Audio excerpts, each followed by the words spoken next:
Hey, it's Soul, bringing you the world of Warcraft, and I want to give you guys a really quick 7.2 guide for Protection Paladins. I just want to go over really quick some of the additions and changes, and there aren't much, so this shouldn't be a long video, and here we go. And by the way, even though 7.2 is coming to, everything here is subject to change on the PTR. First off, as you may already know, we're going to get new ranks and artifact traits. After a pretty brief questline that starts in the Broken Shore, you'll be able to unlock this new looking tree. Unrelenting Light doesn't have any stacks anymore, you just put 1 point into it and then ta-da, you get your extra 10% bonus armor. The first of the new traits is this one, Bulwark of the Silver Hand, which gives, it's pretty much a super buff. You get more damage, more armor, more stamina, and this is definitely 1 point that you want to get before you get anything else. Beyond that, it's kind of your flavor. As I said, you get another rank on each of your skills right here, or I'm sorry, each of your traits, and one trait that is definitely tempting is Unfunctioning Defense. Getting an extra 10 seconds off of a cooldown that we use pretty regularly would be really great. And at maximum potential, if we get really lucky with our relics, our Ardent Defender will have a cooldown of only 50 seconds. It's pretty unlikely to get that, but it's fun to dream about, but until then, at least getting 40 or so seconds off of our cooldown is really nice. The next trait in our new tree is Holy Aegis, which increases our parry chance by 3% per point. Kinda boring, but hey, pretty cool. Defender of Truth gives a pretty nice buff to a cooldown that we already use a lot. Getting a bubble for 12% of our life is pretty cool, and it's nice that Blizzard gave us the bubble after Ardent Defender expires. Otherwise, it's pretty redundant if we're supposed to use its skill when we're supposed to die, and of course we don't die, but we have a bubble to possibly screw things up. The average heroic level tank is probably going to go into Tomb of Sargeras with a little around 5 or so million health. Hopefully by the time we get some gear, it's going to shoot up to around 6 million health, which is going to make this thing even better since this thing scales with health. The second to last of the new traits is Blessed Stalwart. This is a buff you get every time you throw a judgment at a target, and when you do, the next Shield of the Righteous is going to be stronger by 25%, and you're going to get an additional 25% damage reduction. Now this sounds pretty cool, although I can't say for certain whether this increased damage reduction is an additive 25%, or if it's just going to be an additional 25% of what we already have. There are two ways to look at this new trait. We're going to get a little bit more damage reduction and a little more damage out of a skill that we already use. But this also complicates things. If we're going to take a big hit, and Shield of the Righteous is going to play a big role in reducing the damage from this hit, we'll have to make sure Judgment is off cooldown when this happens. For that reason, while it does make me like this trait a lot, it does make me a little bit nervous about how I'm going to kind of weave a judgment in, knowing that I don't really want to have to hold on to judgment just so I can take this big hit. Ultimately, it's going to depend on the kinds of fights that we'll be encountering in Tomb of Sargeras, and of course whatever situations we run into in, say, Mythic Plus dungeons. The final trait that's not listed here is called Concordance of the Legion Fall. This is going to give us a set amount of versatility for 10 seconds. I get that for DPS and healers, this might be an unreliable RNG kind of buff, but for tanks who already have quite a few cooldowns to shuffle, I'm not going to complain about this being a passive. Even if it might be a powerful proc over time, I'm at least going to have faith that whatever boss mechanics I run into, they're going to be balanced around the cooldowns that I have, and not a proc that I can't really rely on. So that's it for the new artifact stuff, and as for exactly how to unlock it, I'm not going to go into that because, to be honest, it's a pretty passive and it's not exactly like you're on rails when you're doing the whole questing experience on the Broken Shore, but it'll pretty much lead you where you need to go. So getting into talents for just a minute, there's only one real change, and that's with Judgment of Light. The heal hasn't changed, but the 1 second cooldown per cast has gone away. In my opinion, this is a really sweet buff, especially if you're in a large group situation.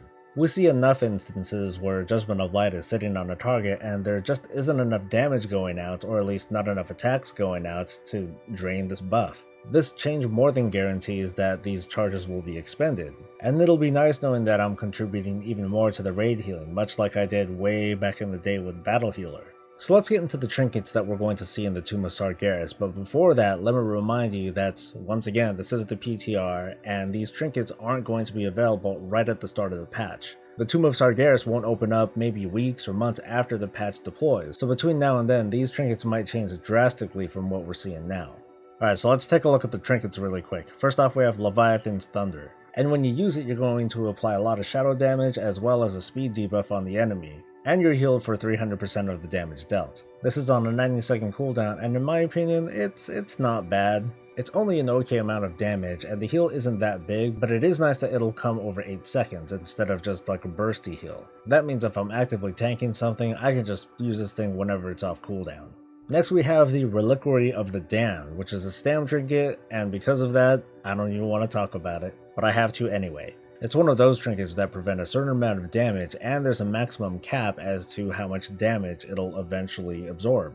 The fact that this trinket can have a reduced cooldown is kind of okay, but since it's only a 30-second reduction, that doesn't really impress me very much. And of course it's a stam trinket, so I really don't want to care. Next we have the Recompiled Guardian module. It's a verse trinket, and whenever you get hit, you get a chance to get healed for a pretty piddly amount over 6 seconds. On top of that, when those 6 seconds expire, up to 4 allies within 15 yards are going to gain a shield that's also going to prevent a piddly amount of damage for 15 seconds. So far, I think this trinket, well, I think it really sucks. The concept behind it seems pretty cool. You get heals, you get bubbles. It's a neat way to support the raid team, but at the same time the numbers are just so piddly that I don't know how I'm going to notice this. Finally, we have the Shifting Cosmic Sliver. This one's a mastery trinket, and whenever you get hit, you're going to get a special buff. This buff stacks up to 10 times, and when you use it, one of your strong defensive cooldowns, and in this case it's your Guardian of the Ancient Kings, is going to be reduced. The reduction is based on how many stacks you have, so at 10 stacks it'll reduce the cooldown by 50 seconds.